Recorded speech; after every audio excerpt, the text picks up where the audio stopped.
exército se erguerem contra nós, não seremos abalados, não seremos abalados, não seremos abalados. Quando vier a intensa escuridão, não temerá o nosso coração. A esperança nasce como a luz. Deus é por nós, Ele é o vencedor. Confiando em nosso Deus e em seu eterno amor, não seremos abalados, não seremos abalados, não seremos abalados. Confiando em nosso Deus, confiando em nosso Deus e em seu eterno amor, não seremos abalados, não seremos abalados, não seremos abalados.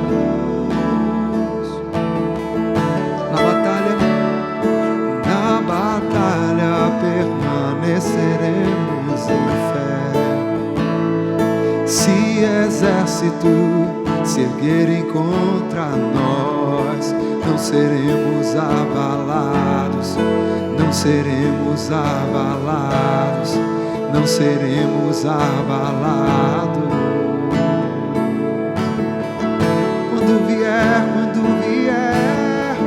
Quando vier a intensa escuridão, não temerá o nosso coração. A esperança nasce como a luz. Deus é por nós, Ele é o vencedor. Confiando em nosso Deus e em seu eterno amor, não seremos abalados, não seremos abalados, não seremos abalados. Confiando em nosso Deus, confiando em nosso Deus e em seu eterno amor, não seremos abalados, não seremos abalados, não seremos abalados. Seus inimigos cairão, seus inimigos cairão. Nosso Deus é mais forte, tudo Ele pode. Mais alto nome não há. Jesus é grandioso, tudo Ele pode. Seus inimigos cairão. Nosso Deus é mais forte, tudo Ele pode. Mais alto nome não há. Jesus é grandioso, tudo Ele pode. Confiando em nosso Deus e em seu eterno amor, não seremos abalados, não seremos abalados, não seremos abalados.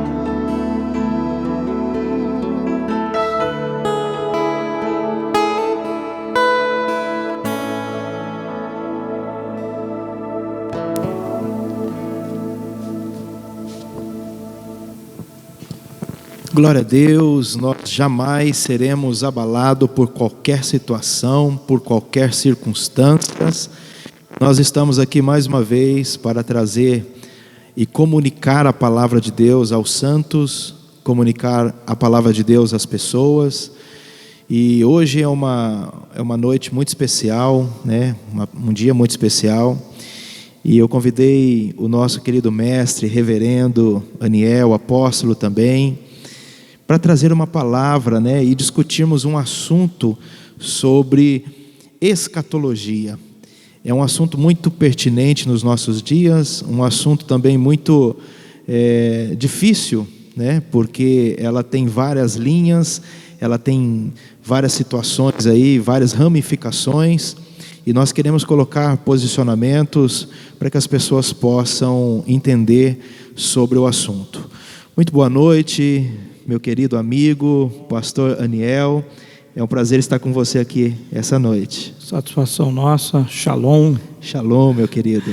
Um abraço a todos aí que estão ao vivo, na gravação que vai para o Instagram, para o Facebook depois. Isso. Satisfação a todos os irmãos da comunidade Cefa, os irmãos em geral. Sim, nós até tínhamos planejado, né, de fazer alguma coisa ao vivo, mas nós estamos ao vivo também pela webcam aqui do pastor.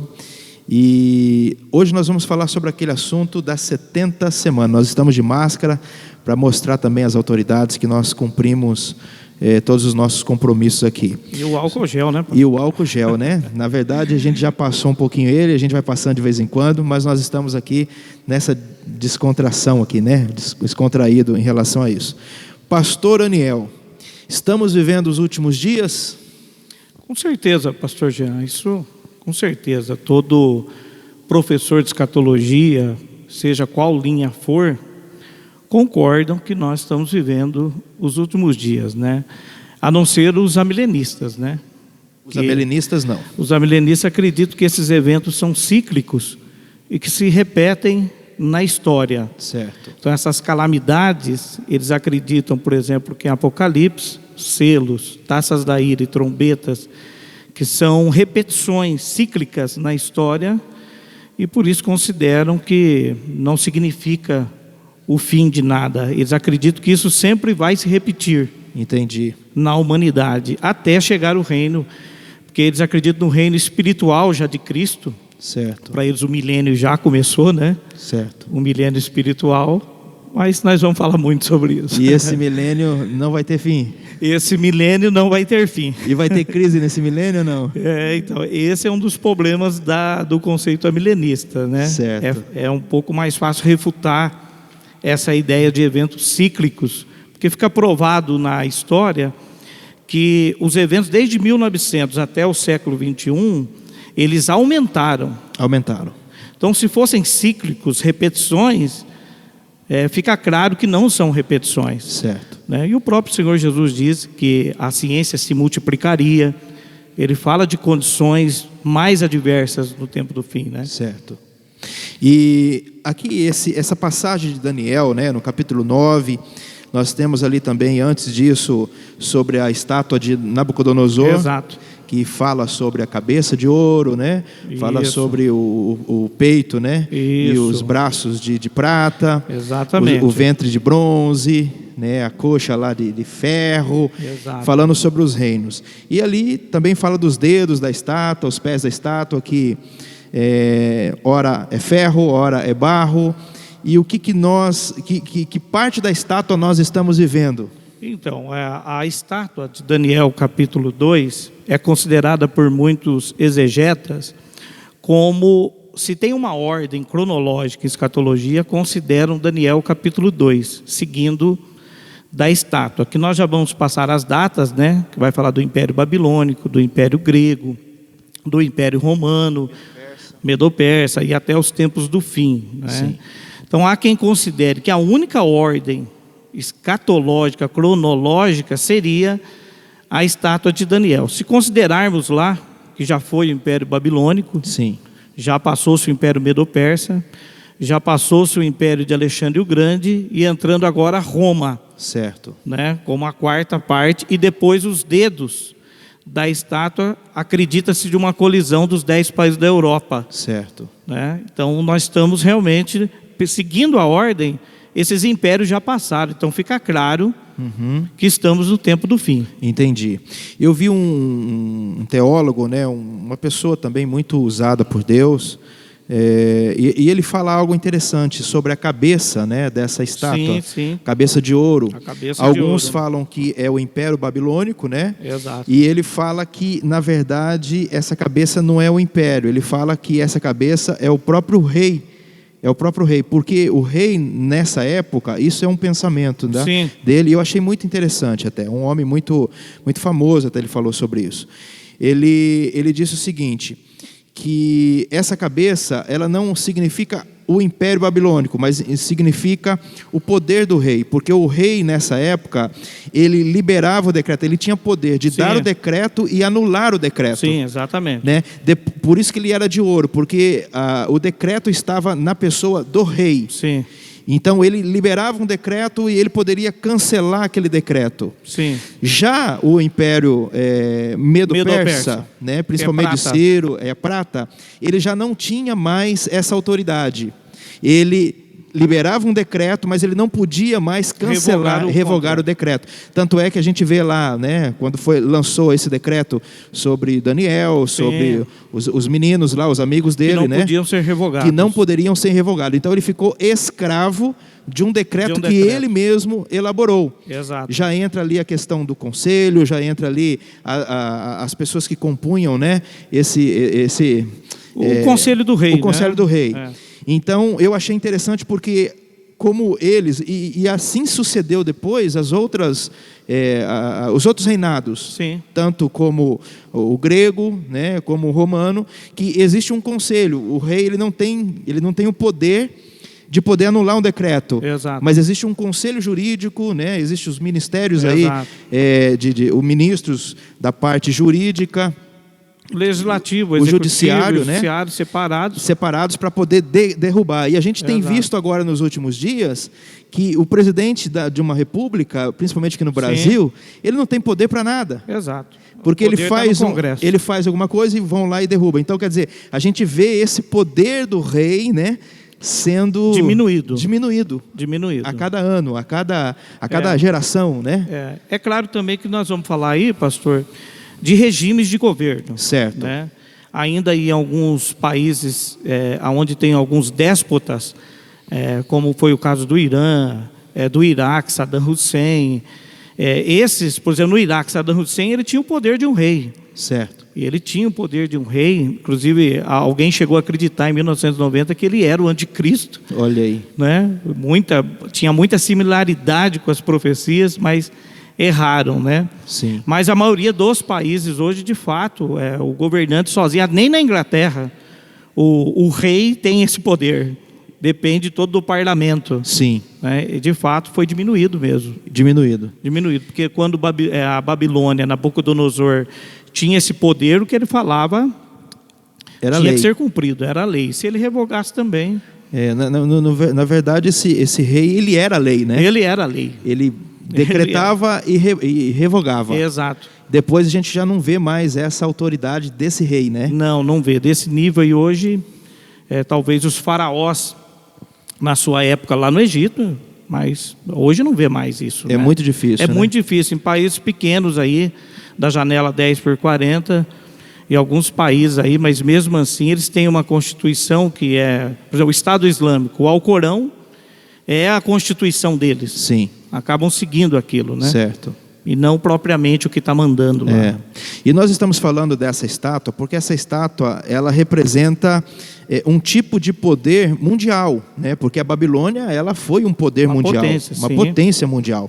Depois veio o Medo-Persa, né? Através da Pérsia, Dario, Ciro, né? Ciro. Todos eles também tiveram aí um poder muito grande na sua época, menor do que o rei da Babilônia teve, Nabucodonosor. Mas também foi algo mundial, uma potência mundial. Depois veio os romanos, né? Os gregos, macedônicos, isso, que também teve o seu o seu reinado, né, menor do que esses outros reinos, e vai diminuindo. Por isso que fala ouro, prata, bronze, e depois, por último, lá, o bronze, o ferro com barro. Com barro misturado. Até legal, pastor Jean, porque é o seguinte, se você ver os animais, por exemplo, a Babilônia é representada pelo leão. Sim. Na visão de Daniel, ou seja, o leão é considerado o rei da selva. Depois, o Império Medo-Persa já vem comparado como um urso, né? Ainda forte, mas como um urso. Depois nós temos a agilidade do leopardo no Império Grego, que significa a expansão rápida de Alexandre o Grande, né? O seu governo rápido. E a besta, no final, vista por Daniel, que é uma mistura, né? Que alguns acreditam que é uma mistura da mitologia até greco-romana, onde ele vai ver aquele animal com os 10 chifres na cabeça, né? Entendi. Porque a turma fala o seguinte, que o Império Romano, ele perdeu politicamente, né? Perderam o poder, sim, mas em termos de filosofia ainda continua, né? Vivo. Até nos dias de hoje. Tanto que, se nós pegarmos, por exemplo, em Apocalipse 19, está escrito lá, a queda da grande Babilônia, a partir do 18. A queda da grande... Babilônia já passou. Sim. É descrito em Apocalipse e caiu a grande Babilônia.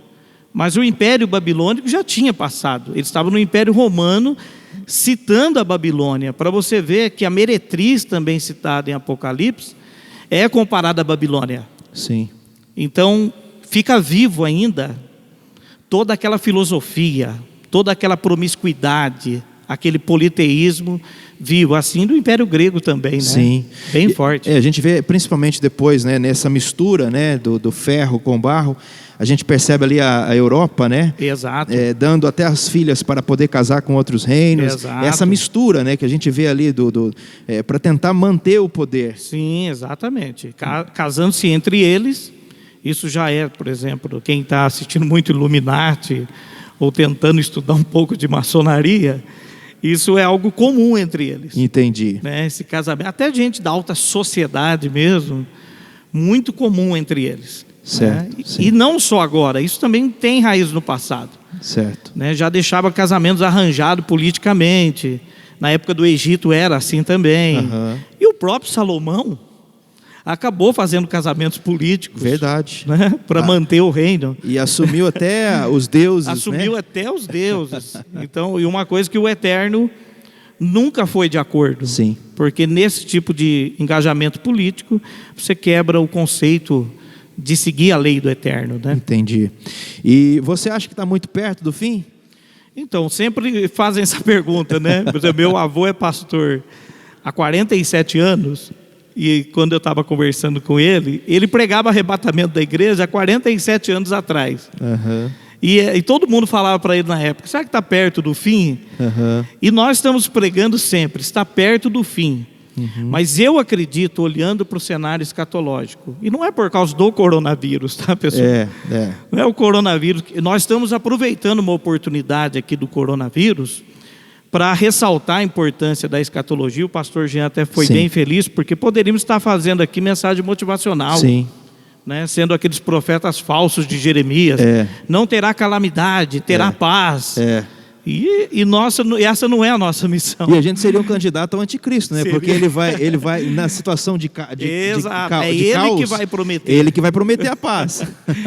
Então não é. Nós queremos ressaltar que a igreja será arrebatada. E o cenário escatológico, existe uma concordância entre todos os exegetas, que Daniel capítulo 2 é uma ordem cronológica escatológica. Certo. Isso é fato consumado. Então, se seguir isso, olhando para os impérios, nós estamos vivendo isso. Com certeza. E a gente vê, né, essa pedra que desce do céu sem tocar, né, sem tocar em mãos, sem cair na cabeça da estátua, ela cai direto no pé, né? No pé. Então, essa pedra tipifica Cristo, a rocha. A rocha vindo, estabelecendo o seu governo, quebrando todo o reino para implantar o reino dele sobre a terra. Exatamente. Que é o reino milenar. O reino milenar. E aí temos várias visões, né? Sim. Porque para muitos pré-tribulacionistas, inclusive é muito difícil, pastor Jean, definir isso, porque eu tenho acompanhado o debate do pessoal na rede social. Sim. E eles se digladiando entre si. Para ver quem tem razão. Para ver quem tem razão. A verdade, por exemplo, você vai pegar grandes calvinistas pré. E você vai pegar também alguns arminianos pós, como é o caso do professor Vailate, que no programa Vejam Só declarou que era pós. O Glauconato, calvinista ferrenho, declarou que era pré. Ou seja... Eles querem passar. Cada um tem uma visão. Nós temos que partir das 70 semanas de Daniel. Sim, que é um assunto que nós vamos entrar agora. Exato. Pessoal. E o pessoal está chovendo e pergunta lá. Olha que coisa interessante. Tem alguma pergunta aí? Dá para ver algumas perguntas que a turma está mandando? Está mandando aqui, ó, sobre o fato da palavra eclesia sumir entre o capítulo 4:19 do Apocalipse, da base para a doutrina pré. Legal, boa pergunta. Pastor Aniel Cruz é o nosso mestre dessa noite e ele vai esclarecer para nós essa dúvida aqui. Legal, quem defende o pré-tribulacionismo, uma das bases é exatamente que a partir do capítulo 4, some a palavra eclesia, referindo-se à igreja a partir do capítulo 4. Mas eu sempre falo que tanto o pré, quanto o mid, quanto o pós tem forças e tem fraquezas. Certo. Por exemplo, por que some a palavra eclesia a partir do capítulo 4? Porque no capítulo 6, se seguir o raciocínio mesmo do pré, capítulo 6 e versículo 2 é a abertura dos selos. Certo. O primeiro selo é um cavalo branco da falsa paz, que é o anticristo. Certo. Segue-se os 3 cavaleiros, da peste, da fome e da morte. Certo. Então não é Cristo aquele cavalo branco que é pregado erroneamente. Certo. Olhando para isso, a igreja, o que é o anticristo? Anticristo, é aquele que prega Cristo. Certo. Então a partir do capítulo 4, você vai pegar termos como noiva, santos, outros termos. Quem acredita que a igreja passará, pelo menos ou pela metade da grande tribulação, ou nela inteira, acredita que pelo fato do anticristo aparecer no capítulo 6, os cristãos não terão mais essa liberdade de culto que tem. Entendi. A igreja será perseguida. Então essa liberdade de abrir templo, de ficar falando do nome de Cristo. Ora, anticristo, não está antissemita. Que faz oposição a Cristo. Faz oposição a Cristo. Então ele vai perseguir quem? A igreja. Com certeza. Então é muito vago apenas afirmar que só pelo termo eclesia não aparecer, já seria consolidado o pré. Não, certo. É uma das hipóteses. Ok, mas ela também é vago. Ok, certo. Ok. E aí eles falam sobre as 70 semanas. Tem uma moça, eu não me lembro o nome dela agora, mas ela falou uma coisa interessante sobre os 483 anos, né? Sim. Que são as 69 semanas. 69 semanas. E faltando apenas uma semana para cumprir. A 70ª semana. A 70ª semana para dar os 490 que, né, coincidentemente, que nós acreditamos que não há coincidência, são os 490 anos. Olha para você ver, o povo judeu, ele tinha que trabalhar a terra 6 anos e no 7º descansar. Eles trabalharam durante 70 anos sem descansar aquela terra. Exato. E chegou uma hora que a fatura chegou. Ficaram devedores de 490 anos. Exato. E aí ficaram 490 anos presos na Babilônia, né? Exato. O reino do sul e o reino do norte, na Síria, né? Cada um no seu tempo. E a gente entende ali também que esses 490 anos tipifica o quê? Essa 70 semana.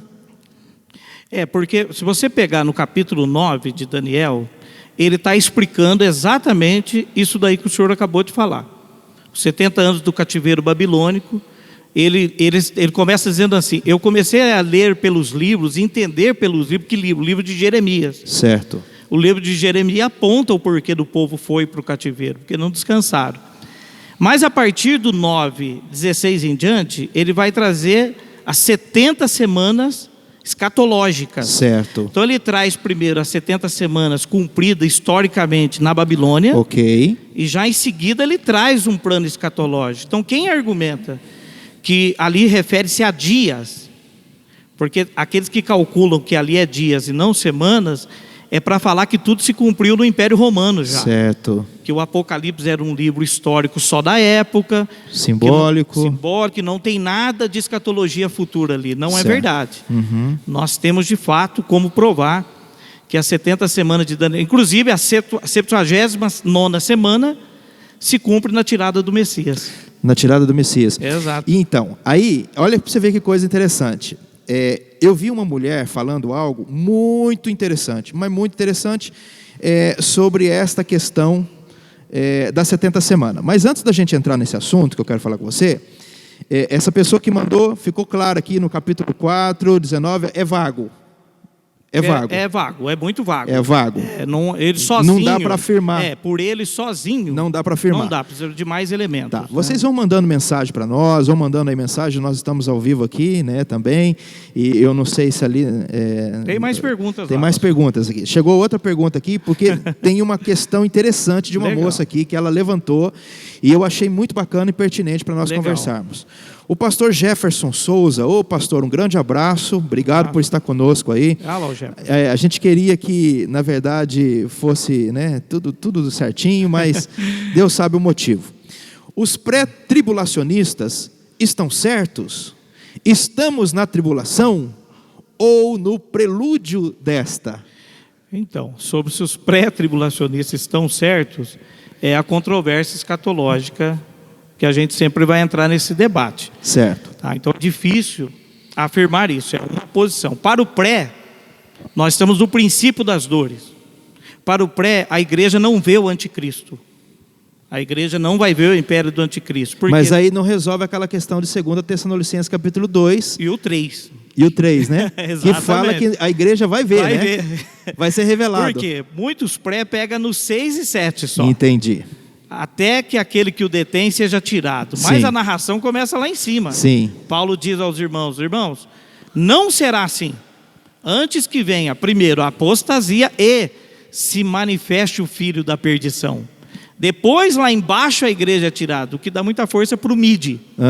O MID acredita que os primeiros 3 anos e meio a igreja pega, porque será uma falsa paz dele, né? E depois a igreja é tirada no meio, né? Certo. Embora o MID também tenha suas fraquezas, tá, pessoal? Qual que é a diferença?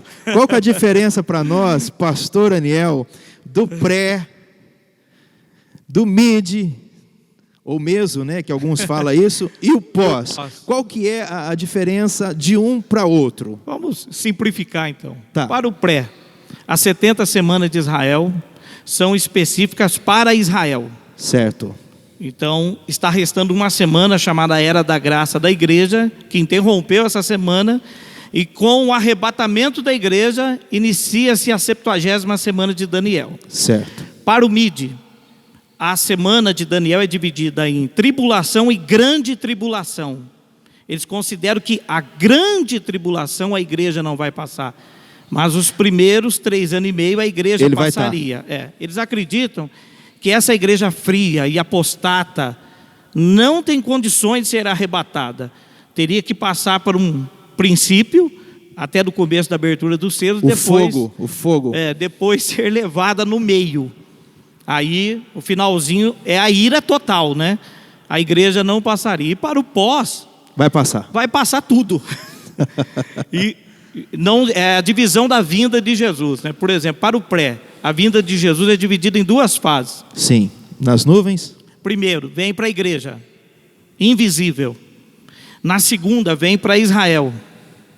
Aí os irmãos reformados, que não vão ficar bravos comigo, mas muitos deles argumentam o seguinte, que nunca os pais da igreja ensinaram uma vinda secreta, e muitos deles argumentam que o arrebatamento pré foi forjado por Margaret MacDonald e os irmãos Dirby, que entrou através de uma revelação dessa Margaret, de um sonho que ela teve do arrebatamento secreto, e entrou na Bíblia Scofield, nas rotas de rodapé da Bíblia Scofield, e acabou entrando no meio pentecostal. Mas fato é que o arrebatamento pré não tem base em Margaret MacDonald. Entendi. Então os irmãos reformados que nos perdoem. Nós não tiramos disso daí. A visão dela é bem distante da visão pré. Certo. Tá? Até defendendo um pouquinho os irmãos do pré, assembleano aí, pentecostal aí. Entendi. Que coisa boa, né? Olha que coisa. Então quer dizer que o pré, vai ser tirado antes. A igreja é tirado antes. Dos 7 anos. Dos 7 anos. O mid no meio. 3 anos e meio de paz, vai ver igreja, o anticristo. E a igreja sobe. Sobe. Exato. E o pós vai sofrer tudo que tem que sofrer. E o pós vai passar tudo, Jesus vem uma vinda só, já resgata a igreja, já restaura Israel, já implanta o milênio e acabou. Entendi. E implanta o reino dele, né? Porque o milênio, para muitos amilenistas, já começou. Você sabe que eu tenho uma quedinha pelo mid, né?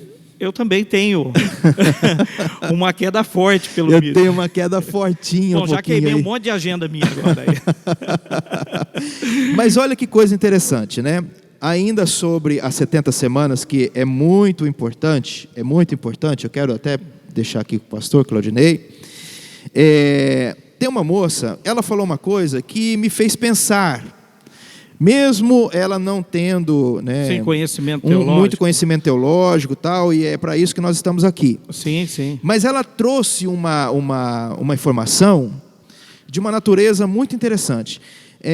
Para quem não sabe, isso está em Daniel, no capítulo 9, a partir do versículo 20. Daniel estava orando, estava lá confessando o pecado do seu povo. Exato. E de repente, nesta oração, nesse arrependimento pela nação, o anjo, o mensageiro Gabriel apareceu ali e lhe trouxe uma visão. Por isso que é importante, queridos, quando a gente ora, quando a gente confessa os nossos pecados, mas Jesus já não perdoou os nossos pecados? Sim, Ele já perdoou os nossos pecados. Mas quando a gente ora, quando a gente cada dia mais se coloca como intercessor da nação, né, de pessoas, sempre tem uma mensagem nova, uma mensagem divina, uma revelação de Deus para a nossa vida. Por isso que é importante, né, pastor Daniel? A gente sempre mantém em oração, firme em oração. Sim, sem dúvida. Porque o Senhor revela os seus. Sem dúvida. E Ele revelou uma coisa que, né, nessa época ele não entendeu nada, né? Algumas pessoas falam, mas como é que vocês sabem que 70 semanas significa 490 anos? Tem até um texto que fala, né, que cada ano, né, que cada semana representa, como é que é? Que cada semana tem um texto que converte esse número, né? Em hebraico. A palavra mesmo, né, vai dar exatamente 7. Só que quando apresenta, por exemplo, semana e dias, a Bíblia deixa bem claro a diferença entre dias, que em hebraico é yamim, e semanas. Ela apresenta a diferença. Certo. Então, quem defende que ali são dias, não corresponde à exegese perfeita da narração expositiva em hebraico. Até porque a visão é profética, né? Exato. E tudo em profético são simbologias e a gente precisa converter isso daí. Sim, exatamente. Né? Essa moça, ela trouxe uma mensagem interessante e eu vou ler aqui para vocês. Eu vou ler a Bíblia, tá? E vou jogar essa bucha aqui para o pastor Daniel, ele vai esclarecer para nós aquilo que ele pensa. Porque as pessoas dizem que esse decreto que saiu, né, é aquele decreto para reconstruir Jerusalém. Jerusalém antes de Cristo, né? Porque o primeiro templo ele foi destruído em 586, se não me engano, né? Antes de Cristo. 605. Nabucodonosor invade a Babilônia, invade Israel e destrói. Certo. Depois do decreto de Ciro para eles retornarem, em 586 começa a reconstrução. Começa a reconstrução naquele período. E diz, né? Eu estou aqui com um professor, diz que os dois duraram aí 400 anos mais ou menos cada um. Exatamente, né? Exato. Tanto o primeiro como o segundo. Isso. E ela diz uma coisa interessante aqui, ó. E a maioria dos teólogos, né, eles falam isso, que o decreto é esse decreto que saiu lá, antes de Cristo, e esse Messias é o Cristo Jesus. É o Cristo Jesus, que depois foi morto, né, e ali deu uma pausa, alguns falam que deu uma pausa na história para que a igreja pudesse ser salva. A era da igreja. A era da igreja, era da graça. Mas ela traz uma coisa interessante para nós aqui, e eu quero discutir isso. É uma coisa nova, um assunto novo, tá bom? Legal. Aí você pode desmistificar, ou você pode, com a sua sabedoria também, trazer para nós e refutar essa mensagem. Mas ela diz o seguinte, ela fala o seguinte aqui, ó, aqui no capítulo 9 de Daniel, no versículo 24, ele diz assim, ó: 70 semanas estão determinadas sobre o teu povo. Sim. Sobre o teu povo, não está falando sobre os gentios, está falando sobre o povo de Israel, especificamente sobre o povo de Israel. Exato. Sobre o teu povo e sobre a tua santa cidade. Então é uma ordem determinada sobre Jerusalém e sobre Israel. Não é sobre o Brasil, não é sobre Paraguai, Argentina, é sobre Israel e sobre Jerusalém. Então a gente precisa entender para onde é essa mensagem. Ela fala sobre isso. E ela diz assim, ó, para fazer cessar a transgressão, para dar fim aos pecados, para expiar a iniquidade, para trazer a justiça eterna, para selar a visão e a profecia, e para ungir o santo dos santos.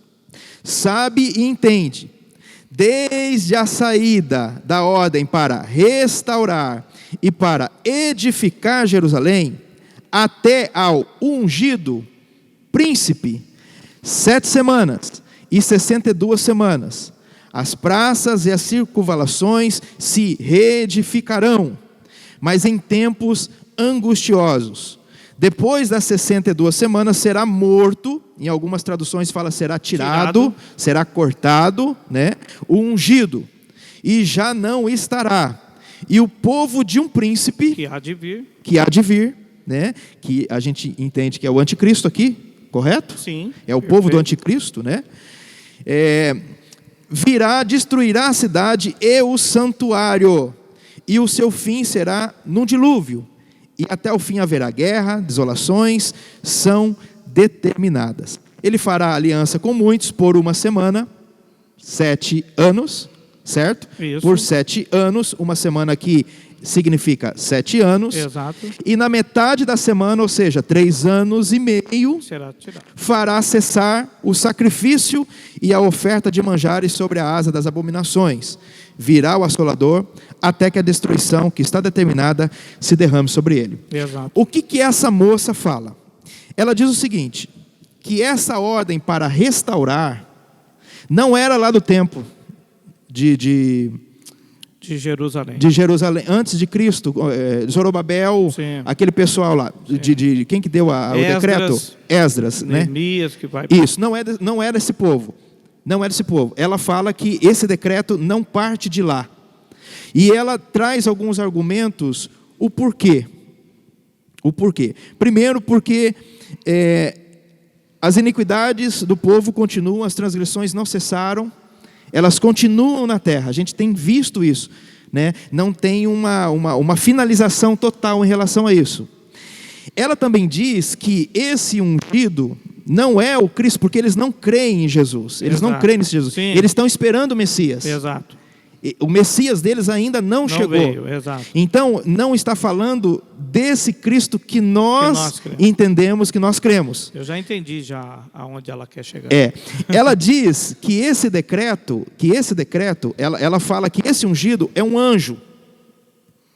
Sim. Ela diz que esse ungido é um anjo, que esse anjo, ele tem uma ordem para poder guardar Israel, e está determinado um tempo para ele, que são esses 483 anos, ou seja, 69 semanas. Sim, exatamente. Então esse anjo, ele tem uma ordem, um decreto para guardar a cidade, para que ninguém faça nada durante esses 483 Sim. anos. Quando chegar a esses 483 anos, esse anjo, ele vai receber uma ordem, ele vai ser tirado, ele vai ser cortado. Sim. Né? Sim. E o que vai acontecer? Vai acontecer a última semana que falta, que é o aparecimento do anticristo, nos 3 anos e meio de paz, e depois a tribulação. Ela fala sobre esse assunto. Sim. E aí ela fez um cálculo da ordem da restaurar. Então eu preciso achar aonde teve essa ordem da restauração. Na verdade, pastor, é o seguinte, essa interpretação dela é muito comum na cabala judaica. Eu não sei se ela é judia ou se ela estuda... Sim. Deve ser. Sim. Então vem muito da cabala judaica. Nós temos que entender o seguinte, a escola de interpretação judaica, que tem várias escolas, algumas delas extremamente alegóricas, inclusive a escola Pesher, tá? Que é uma escola escatológica, que para eles tudo tem conotação escatológica. Certo. Se nós considerarmos, por exemplo, Isaías 53 para um judeu e para alguns da cabala judaica, não se refere também ao nosso Messias. Certo. Se refere a Jerusalém. Certo. Eles não conseguem enxergar o nosso Jesus em cumprimento na Escritura. Certo. Então essa manobra alegórica deles, por não enxergar o que nós enxergamos revelado pelo Espírito Santo, por mais que eles tenham todo o domínio do idioma hebraico, por mais que eles tenham todo o domínio da língua, eles têm uma dificuldade enorme de enxergar coisas simples que nós vemos. Certo. Então, se você vê, por exemplo, eles interpretando Isaías 53, eles falam que aquilo ali se refere a Jerusalém. Entendi. Não tem nada a ver com o Messias. Entendi. Assim como também agora, quando se refere. Só que eles, as datas que aparecem desde a ordem para restaurar e reconstruir Jerusalém, é de um consenso, tanto da maioria das pessoas. Da maioria, porque ela já está apontando. Desde a saída da ordem para restaurar Jerusalém. Essa ordem foi dada por quem? Por Ciro. Porque assim que ele liberta os judeus, ele dá essa ordem. Esse decreto. Esse decreto, para que eles vão lá, e Neemias vai reedificar o muro, e Esdras, Zorobabel e o pessoal vai concentrar no templo. Então, é uma interpretação alegórica perigosa. Sim. Porque eles não conseguem enxergar o que nós enxergamos, o Messias. Fica claro e evidente que nas 69 semanas se refere a Jesus Cristo. Você sabe por quê? E ela fala uma coisa interessante, porque ela diz assim, ó, que vai ter que reedificar as ruínas. Isso. E nesse período que Cristo veio, o templo estava em pé.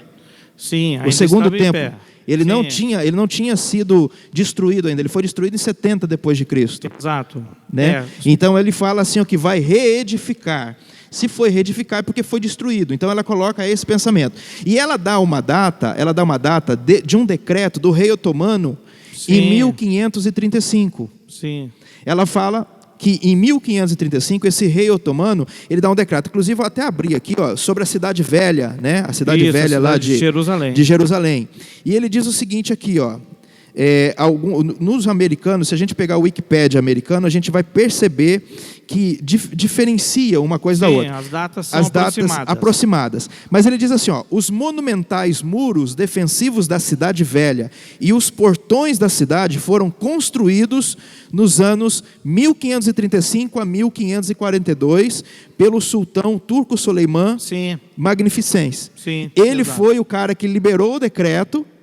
Mas então, esse é o perigo. Porque assim, ó, é o pensamento dela. Por isso que nós gostaríamos que o senhor trouxesse.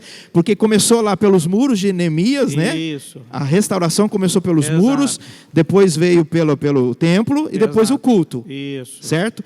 E aqui ela fala que tem um decreto assinado em 1535 a 1542, que também começa pelos muros. Olha para você ver que coisa interessante. Aí, se a gente fizer o cálculo, e ela fez um cálculo interessante para nós. Só que o cálculo dela é maravilhoso, por exemplo, para quem nega tanto o pré quanto o mid. É o cálculo que vai dar em dias. Só que se pegar a exegese do Antigo Testamento, não bate. Não bate. Os dias não vão bater. Porque a Escritura, ela é clara quando ela se refere-se a semanas e quando ela se refere a dias e a mim. Sim. Então essa é uma tentativa, eu já vi vários estudos desse sentido, é uma tentativa de tirar quem? De tirar o nosso Messias. Entendi. Eles não querem aceitar esse Messias.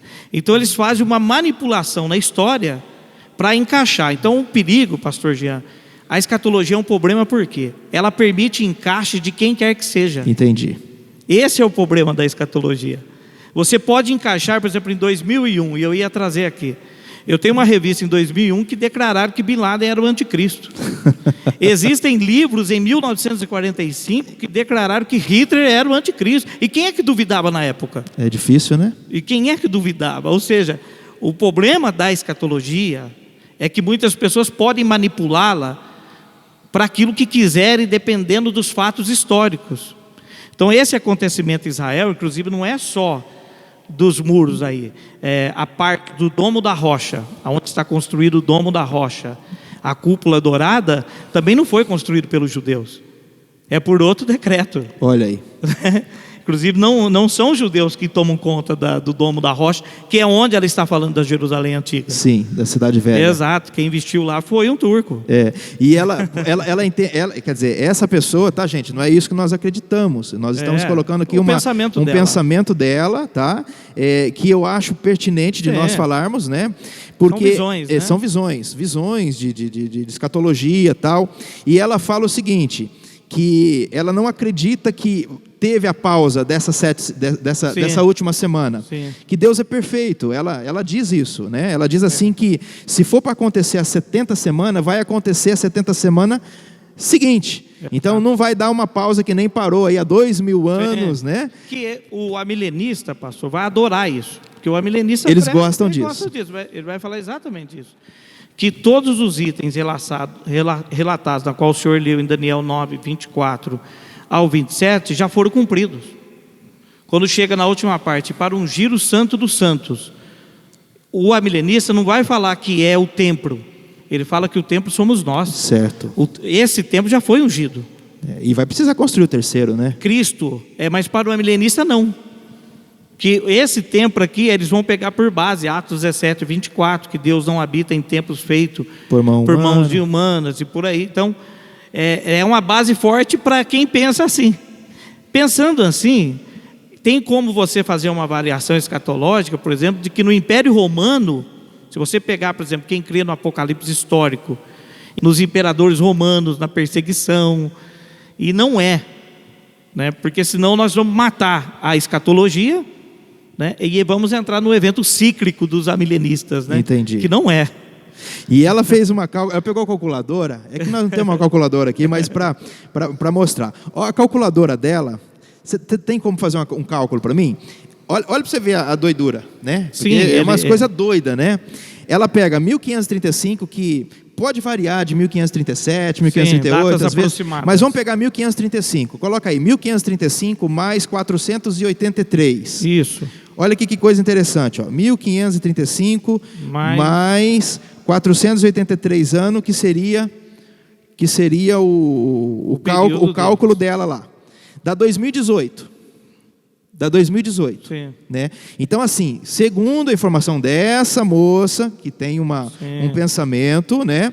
Em 2018 o anjo foi tirado. Ou seja, Israel, né? Agora já um estado, o anjo foi tirado. E a partir de 2018 começa uma questão da paz, para tentar uma paz de 3 anos e meio, por exemplo, 18, 19, 20, 21 e meio, o templo tem que ser reconstruído, porque nós temos um problema no meio aí, o templo precisa ser reconstruído, porque como é que você vai sacrificar lá dentro, esse ordinário aí, né? Ele vai entrar dentro para poder sujar o lugar lá. Sim. Então, segundo ela, 2018 o anjo saiu, a proteção de Israel saiu, e agora tem 3 anos e meio para promover a paz. Já apareceu o anticristo agora, às pessoas, e depois, no meio disso, ou nesse período, o terceiro templo ser construído, ela fala isso, para depois vir a catástrofe. Então ela diz que a igreja pode ser arrebatada, nesse período de 2000... Esse é um perigo muito grande. É um perigo, por exemplo, esses cálculos, eu sempre digo, vários cálculos foram feitos, né? Testemunho de Jeová, vários cálculos errados. Adventistas, também muitos cálculos errados. E outros. Estou falando abertamente aqui porque eu sei que eles têm datas. Certo. Fazendo cálculos assim. Sim. Então tem que tomar cuidado com os cálculos. Porque há muitos erros nisso. Por exemplo, nessa questão dela, que o anjo foi tirado categoricamente de Israel, entrando na questão da paz, fica evidente que não. A questão política de Israel, hoje, o que Israel mais quer hoje? Israel quer a construção do terceiro templo. Já estão sendo preparados, inclusive, os meninos para os utensílios sagrados, tudo mais. O que o Estado palestino mais quer? A terra, o reconhecimento do Estado palestino.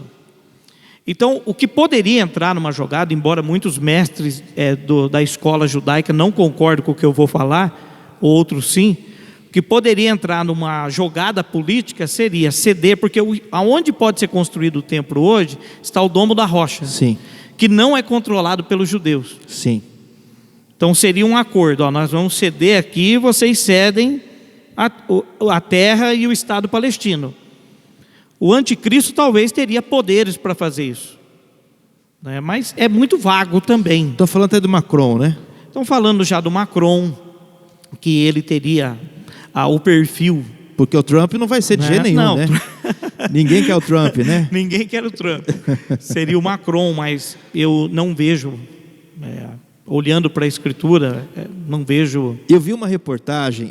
Macron não fala bem, o anticristo tem fala poderosa. Eu vi uma reportagem que a França, né? Ela tem um pedaço de terra dentro de Israel. Eu não sabia, de Jerusalém. Eu não sabia disso. Sim. Eu não sabia disso. E durante 20 anos um ministro, né, um chefe de Estado não visitou Jerusalém. 20 anos. Ele foi lá e quebrou esse protocolo. Tem até um vídeo viralizado que ele expulsa os próprios judeus da própria terra deles. Isso daqui é nosso, isso daqui é da França. Exato. E há um comentário, né, porque o Trump apresentou agora um tratado de paz. Isso. E eles rejeitaram porque é a figura do Trump, né? Exato. E algumas pessoas estão dizendo que talvez o Macron possa fazer esse meio de campo, porque eles aceitam. Ele tem entrada tanto do lado palestino como também do lado dos judeus. E você acha que isso pode ser possível? Olha, a gente fala em hipóteses, né? Mas eu não vejo ele como anticristo retratado em Daniel pelos perfis que Daniel retrata o anticristo. Primeiro, a primeira menção do anticristo que Daniel vai trazer é que ele, por exemplo, não se achegará ao amor das mulheres. Um homossexual. Possivelmente. Né? Não respeitará o Deus de seus pais, os deuses dos seus pais. Se você começar a olhar as indicações de Daniel e olhar para o Macron, fica muito distante. Mas tem comentário que esse homem aí está casado, mas ele não... Tem comentário, viu, pastor? Tem comentário, é complicado. Né? Mas eu não vejo ele como um líder mundial, porque para mim o anticristo vai aparecer no cenário mundial como o cara. E o chinesinho que apareceu agora dizendo que chegou a hora da China reinar? Chinesinho é brincadeira, né? Não, também não. Eu não vejo, sinceramente, eu acho que ainda tem que desenrolar algumas coisas ainda. Quando a igreja fala que nós estamos chegando, você acredita que o anticristo vai ser revelado ao mundo? Vai ser. Porque tem um rabino, o mais famoso deles lá, né? Ele disse que já até conversou com o Messias. Então, o grande problema, eu sou amante do judaísmo, o senhor sabe disso, né? Sou amante de Israel direto, estudando, mas eles têm uma dificuldade enorme com essa questão do Messias, porque está profetizado em Isaías, para que vendo não vejam e ouvindo não ouçam. Eles não conseguem enxergar. Por isso que quando Jesus fala para Simão Pedro: Pedro, não foi a carne e o sangue que te revelou, meu filho, foi o Espírito do meu Pai quem te revelou Cristo. Ou seja, se você é cristão, está nos assistindo aí agora e crê em Jesus, você só chegou isso em você pelo Espírito Santo. Com certeza. Caso contrário, você vê que os homens conhecem toda a cultura judaica, toda a letra, mas não enxergam ele. Que coisa interessante. Eles não conseguem enxergar ele. Eu estive lá, você também. Sim. A gente andando lá, eu perguntei um dia para o guia, né? E sobre o nosso Jesus, o que você tem a dizer? Ele falou: não, aqui nós nem consideramos ele. Que coisa, É um fato histórico para vocês aí, mas aqui o islamismo respeita mais ele do que o próprio judaísmo. Que coisa, né? Como um profeta, né? Não que o judaísmo faz banalização, mas respeita, o islamismo tem ele como um profeta. E é interessante que eu tive lá em 2000... Puxa, tem pergunta lá. Olha lá, tem mais pergunta aí, pastor? Traz para nós as perguntas aí. É um bate-papo aqui com o pastor Daniel. Está aqui, o Adriano Melo. Obrigado, Adriano Melo. Como o pastor poderia explicar sobre as duas testemunhas? Será em que tempo? Poxa, aí seria uma aula inteira, hein? Seria muito tempo para falar das duas testemunhas. É muito tempo, né? Apocalipse 11, né? Dá para dar uma resumida, uns 30 segundos? Bom, as duas testemunhas mártires, porque tem as diferentes visões, para muitos do pré. Vamos no pré primeiro. No pré primeiro. As duas testemunhas no pré. Quem seriam as duas testemunhas? Também há divergência mesmo entre o pré. Porque é citado que uma tem poder para converter as águas em sangue quantas vezes ela quiser, e a outra tem poder para fazer descer fogo do céu, que é o caso... Nós falamos de Moisés e Elias. Só que Moisés não poderia vir, porque teria morrido, e ao homem está ordenado morrer uma única vez, vindo depois disso o juízo. Então seria Enoque, no poder e virtude de Moisés, junto com Elias. Porque Elias foi transladado, né? Elias foi transladado, estaria vivo, não teríamos um problema da reencarnação e de uma ressurreição antecipada. Aí nós poderíamos entrar, e na transfiguração, é uma visão, ai meu Deus, porque aparecem os dois homens lá, né? Aí esse dia nós entramos num debate ferrenho. Por quê?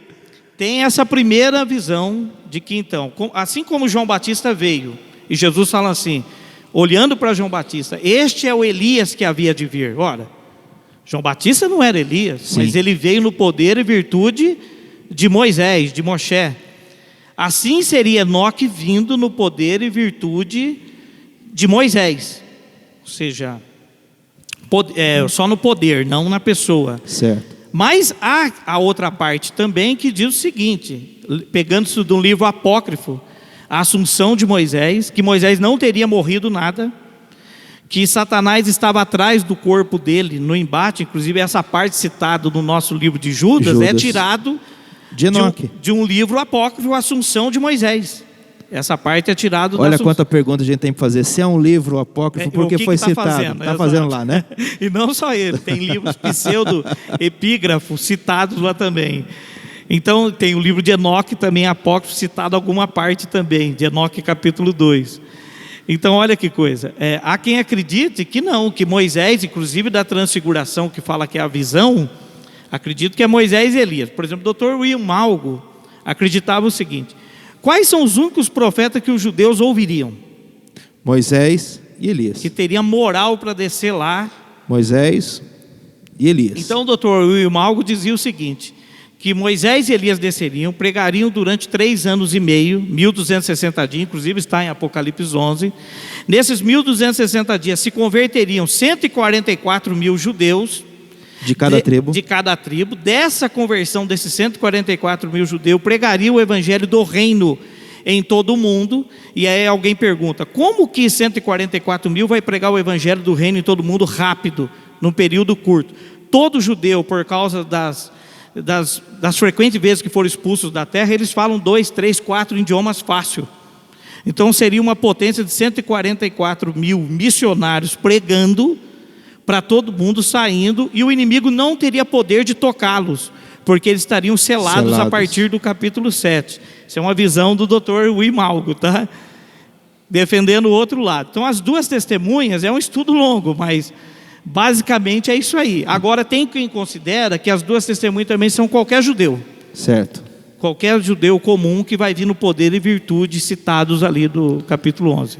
Qualquer judeu não pode ser, né? Eu também acredito que não pode, porque eles não vão acreditar. Eles não vão acreditar. Eles não vão acreditar. Tem que ser um judeu. Teria que ser um profeta, um cara famoso, de nível que eles respeitam. E quando você falou sobre o terceiro templo, né? Eu tive lá em 2018, 2 anos atrás. E há um estudo lá, pastor, o senhor com certeza sabe, né? Que teria que remover o domo da rocha, né? Sim. Como fala lá? A cúpula dourada. A cúpula dourada, remover para poder construir. Só que existe um estudo agora que eles pegam baseado que lá em Davi, que eles estão na porta do templo, na Golden Gate. Sim. E eles olham a arca lá no Santo do Santo. E o guia que nos levou, ele falou assim, eu quero levar vocês perto da Golden Gate. Ele falou assim, então esses cientistas, essas pessoas, eles olharam daqui e eles viram a arca no Santo do Santo daqui. E quando eles olham do Golden Gate para dentro, a cúpula dourada não está na frente, a cúpula dourada está ao lado esquerdo. Ou seja, possivelmente para construir os 2 templos, um do lado do outro, sem ter que derrubar a mesquita que está lá. Sim. Então, há um estudo sobre isso, e as coordenadas geográficas para o Santo do Santo, sabe aonde que deu as coordenadas geográficas? Em cima do lugar onde Abraão colocou Isaac em holocausto. É o Monte Moriá. O Monte Moriá. Exatamente está lá, a cúpula dourada está lá. É exatamente o Monte Moriá. Na verdade o Monte Moriá é todo aquele pedaço. Parte, é uma cordilheira. Né? É uma cordilheira. Só que eles pegam esse estudo de ver a Arca da Aliança dentro do Santo do Santo da porta do tabernáculo. Então eles olham da porta do tabernáculo para o Santo do Santo. Então, como é reto, né? A cúpula dourada está no lugar. Isso. E aonde eles estão programando o templo está ao lado da cúpula dourada. Então não precisava mexer na cúpula dourada. Aí sim há uma maneira, né? Não vai ter guerra por causa disso. Sim. Porque mesmo assim o território é controlado. Exatamente. Pode ter um consenso melhor. Um consenso melhor. Olha, vamos ter aqui, ó, vocês têm o templo de vocês, nós podemos ter um templo nosso. Vamos fazer uma coisa, cada um no seu templo. Eu não acredito que mexeriam também, até porque Guerra mundial, né? Eles consideram também. Sim. Os próprios judeus entram lá sem o quepá. Você sabe que eles entrar lá com o quepá vai dar problema. Sim. Eles consideram também. Então, eu não vejo por que eles derrubariam aquilo lá. Tá certo. Né? Eu estou aqui falando com o meu amigo, mestre, pastor, apóstolo, evangelista, profeta, pastor, tudo, né? Ele tem tudo aqui. O menor de nós todos. Ele é uma bênção de Deus. Convidei ele para estar conosco aqui falando sobre escatologia, sobre as 70 semanas, sobre a estátua de Daniel lá, né, que foi vista para os últimos dias. E a gente está aprendendo bastante com ele aqui, porque é um homem muito fuçado e muito estudado nas questões escatológicas. Pastor Aniel, tem mais alguma coisa que você gostaria de falar a respeito disso para o público, ou você quer dar as suas considerações finais? Não, vou falar escatologia, nós vamos passar aqui a madrugada inteira. Vai meses, né? Porque é muito amplo, né? Tem muita coisa, muita visão, tem muita coisa, né? Mas acho que tem mais uma pergunta aí de alguém. Tem mais uma, o Fabinho Palmieri, é verdade, Fabinho Palmieri está aí nos assistindo também. Quem vocês acreditam que será o anticristo? já fez, um líder político ou religioso? O líder religioso fica com o falso profeta. O falso profeta. São três, né? A besta. Fala da besta que subiu da terra e a besta que subiu do mar. A besta que subiu do mar, ela apresenta a besta que subiu da terra, não é isso? Exato. Então, a besta que subiu do mar é um falso profeta? Seria um líder religioso? Um líder religioso. E a besta que subiu da terra seria um líder político. Então, quer dizer, vai ter um líder religioso, um líder político e o anticristo. Alguns acreditam até que a besta que subiu da terra seria o anticristo, né? Em algumas interpretações, né? Entendi. Mas fica claro que é besta, falso profeta e o anticristo, a trindade satânica. Que coisa, imitando o Pai, o Filho e o Espírito Santo. Querido, se você não quiser ver, né, na questão dos pré-tribulacionistas, se você quiser ver o homem bonzinho, mas não vai ser bonzinho, né? Ou se você não quiser ver e vai ficar aqui, independente da sua crença, né, quiser passar por tudo isso, a única coisa que nós temos a certeza, que o fim dos tempos vai chegar. Na verdade, escatologia é o estudo dos fins dos tempos, né? Desde Cristo já começa a falar sobre isso, né? Então nós temos aí 2000 anos. 2000 anos. Falando sobre o fim dos tempos. Embora já o judaísmo já falava de escatologia até antes de Jesus, porque tem a escatologia judaica, centrada no Messias e no reino dele, e a escatologia neotestamentária da igreja, o arrebatamento da igreja, tá? Que não é todo judeu que crê. Aliás, nenhum judeu crê nesse tipo de arrebatamento. Sim. É Paulo que vai trazer isso de maneira extraordinária. Ele que esclarece isso, Ele que esclarece mais isso, né?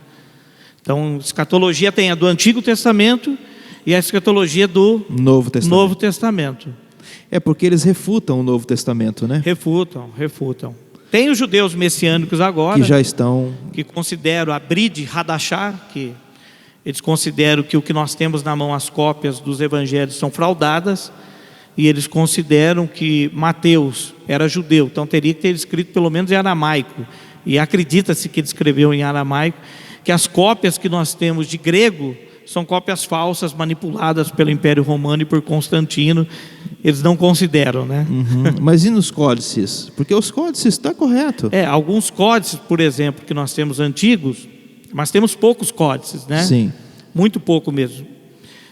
Alguns deles não contêm toda a parte dos evangelhos, não contém tudo. Entendi. né? Então eles consideram isso, mas nós acreditamos que o Evangelho, do jeito que está mesmo nas cópias, corresponde aos originais. São fidedignos. São fidedignos. Amém. O que você precisa fazer é crer em Senhor Jesus de todo o seu coração, entregar a sua vida. Nós não estamos aqui para falar e afirmar, eu sou pré, eu sou meso, eu sou pós. Exatamente. Queira o que você quiser. Queira o que você quiser. O que nós não podemos deixar é de que Cristo vai voltar. Exato. Ele vai voltar para o pré, ele vai voltar para o mid, ele vai voltar para o pós. Então nós precisamos estar seguros da nossa salvação, confessar a Jesus como Senhor e Salvador da nossa vida, né? Exatamente. Para que a gente possa ter, né, o nosso nome registrado lá no livro da eternidade, não é, pastor Anel? E terminando aqui, né, pastor, a gente nem falou das igrejas. Não falamos. Porque tem também a visão das igrejas dispensacionalistas, que acredito que as igrejas ali são igrejas nos tempos, retratando o quadro espiritual de cada tempo, né? Alguns acreditam que é só o fator histórico mesmo, não traz lição nenhuma. Mas fato é que nós estamos vivendo, se eu comparasse uma igreja, eu não gosto de fazer isso, mas se eu comparasse, nós estamos mais perto de Laodiceia do que de Filadélfia, olhando para um quadro geral das igrejas. Porque Jesus saiu das pregações. Sim, Jesus saiu das pregações, exatamente. Entrou, Jesus está do lado de fora. Lá de fora. Ele está lá pedindo para entrar no lugar dele. Pedindo para entrar no culto. Ele está lá pedindo, pelo amor de Deus, me bota nas mensagens suas, me bota nas canções suas, exatamente, me bota no pensamento seus. Porque a gente tem visto, né? A própria igreja Laodiceia é uma igreja rica. Sim, rica. O que é isso? Teologia da prosperidade. Não rica. Que a prosperidade não seja de Deus, queridos, mas a gente percebe que dão-se muito mais ênfase na prosperidade do que o cristocêntrico, né? Uma palavra cristológica. Então você percebe que a Laodiceia, ela tipifica uma igreja, né? Ela é um tipo de igreja que Cristo não é mais o centro. Exato. Então é um tempo da igreja na terra que Cristo não é mais o centro. E tirar o Cristo das mensagens, colocar ele para fora da própria igreja, que é o corpo dele. E agora ele está batendo na porta, falando, pelo amor de Deus, deixa eu entrar aí no meu lugar, deixa eu ser o centro novamente. Então a Laodiceia, ela tipifica esse tipo de igreja. Exatamente, uma igreja rica, uma igreja bem abastada, mas que Cristo estava fora dela. Está para fora, colocaram para fora. Estou aqui com o meu amigo pastor Aniel. Pastor Aniel, muito bom estar com você aqui. O prazer foi meu. Você topa para uma segunda temporada? Meu Deus, vamos embora, pastor. Vamos aproveitar isso aí, jogar a Bíblia no povo. A gente poderia, sei lá, se você quiser, né? A gente está nessa quarentena aí e a gente precisa trazer informações para os pastores. Tem um irmão desesperado ali. Pastor, fala um pouco sobre a pergunta, pastor, antes que termine. Adriano Melo. Então ele falou aqui. Mas é uma outra aqui, ó. Ele colocou agora. Mais uma pergunta. Sobre os sinais no céu. Tá, vamos lá. Que em 2 Pedro 3 fala, é também sobre a terra que será movida o seu lugar, segundo Isaías 13:13. Perfeito, é isso mesmo, Adriano Melo. Nem terminei de ler, já entendi. É isso mesmo. Quando Isaías profetiza que a terra vai cambalear como um bêbado na madrugada, ele está fazendo menção à vinda do Senhor. Nesse sentido, a vinda de juízo. Eis que é vindo o Senhor, com carruagem de fogo, seus carros. É aquela profecia mesmo. Vai acontecer então o quê? Para o pessoal saber. Ele está falando que os elementos do céu vão tremer, desfarão. Né? Está falando do cataclisma cósmico que vai ter. É isso mesmo. Vai dar um chacoalhão. É as profecias, porque para o judeu, Adriano Melo, o entendimento escatológico deles é a vinda do Messias e a destruição do império dos ímpios, estabelecendo o império do Senhor e o mundo pagando por isso, submetendo. Vão ter que submeter. É exatamente isso. Perfeito, o Adriano. Está respondido, Adriano. Obrigado por estar conosco. Obrigado a todos vocês aí. A gente pede perdão mais uma vez, porque é questão nossa, técnica aqui, né? Mas não nossa, não é a equipe aqui não.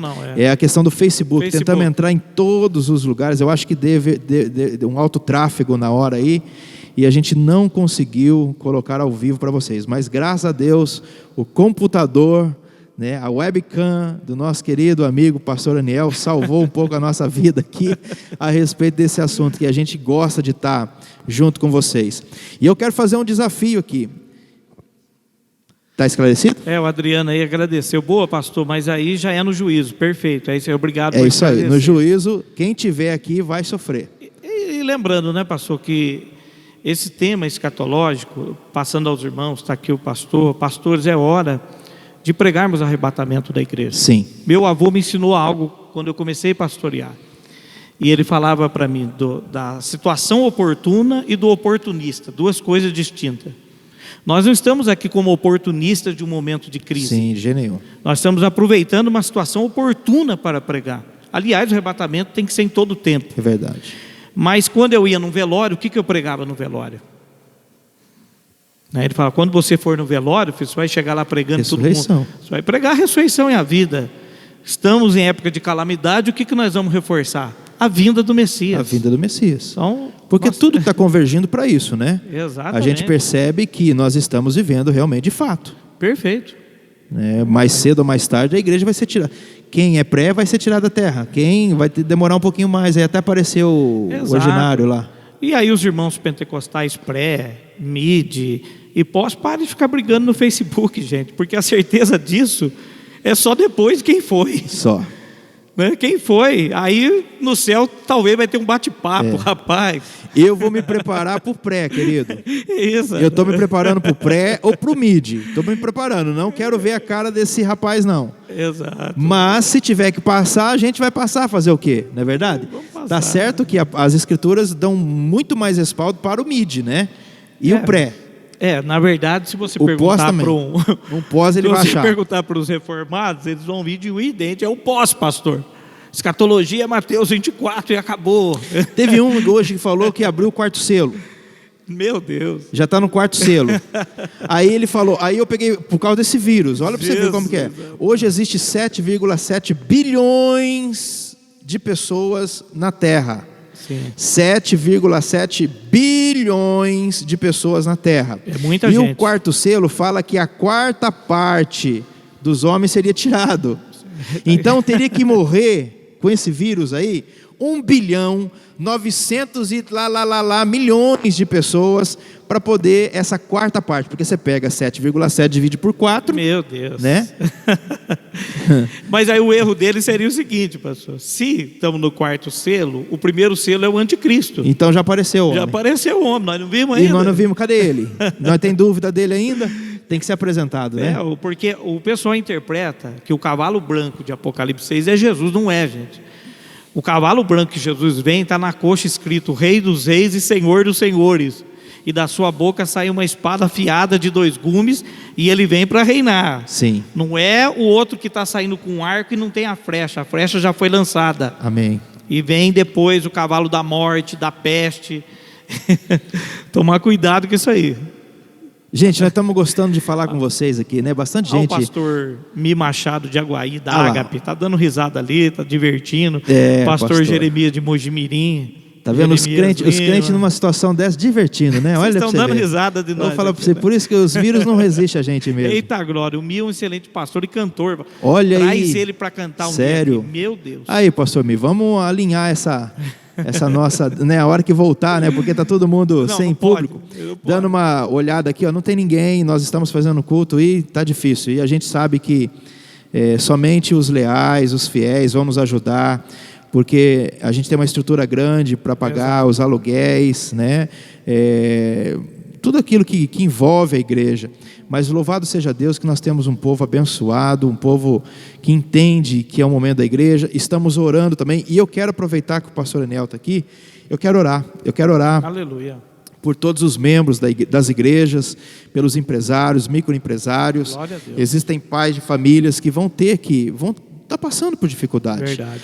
Infelizmente, algumas empresas, de alguns irmãos, estão ali passando por muita luta, e esses irmãos são aqueles irmãos que ajudam a patrocinar, a financiar a obra de Deus na terra. A gente não recebe doação de governo, a gente não recebe nada do governo. Isso é voluntário, é coração voluntário, pessoas que amam o reino de Deus, que amam a obra de Deus e faz de tudo para que a obra de Deus continue. Então nós temos que orar por esses irmãos para que Deus venha realmente abastecê-los, guardá-los, porque eles sendo próspero, a igreja também é abençoada. Exatamente. Então vamos orar, eu quero orar por você, obrigado por você estar aqui conosco, e eu creio que em nome de Jesus essa situação vai passar logo, e logo logo nós vamos cantar o hino da vitória, para honra e glória. Falando em cantar, um grande cantor aí, lá de São Paulo, lá. Ivan Lopes da Silva. Olha aí, você viu?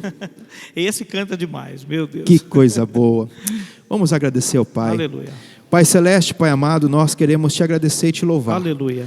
Por esta aula, por esse momento tão especial, Sim, falando conosco. O Senhor casas, conhece, ó Deus, o Senhor sabe a necessidade de cada um, o Senhor sabe esse tempo difícil que a igreja está passando, enfrentando, mas eu creio no nome do Senhor Jesus Cristo, ó Pai, que será somente um período de tempo, e em breve, Pai, nós vamos ver a Tua graça, a Tua glória, a Tua provisão chegar sobre os nossos lares.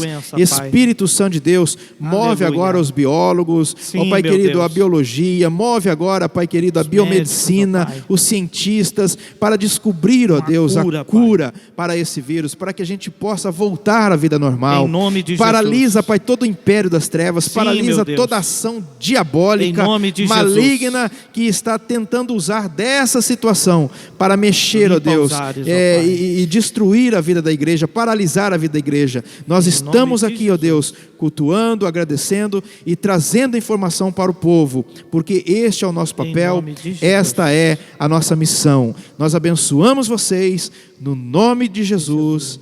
Amém e amém. Amém. Obrigado a todos vocês. Shalom, shalom. Que a plenitude de Deus venha sobre a vida de vocês mais e mais. Deus abençoe. Agradecendo a equipe aí também, né? Eu quero agradecer, verdade. Quero agradecer ao Carlinhos ali, ó, que estava aqui conosco. Carlinhos, obrigado de coração. Maico, muito obrigado, lindo, de coração.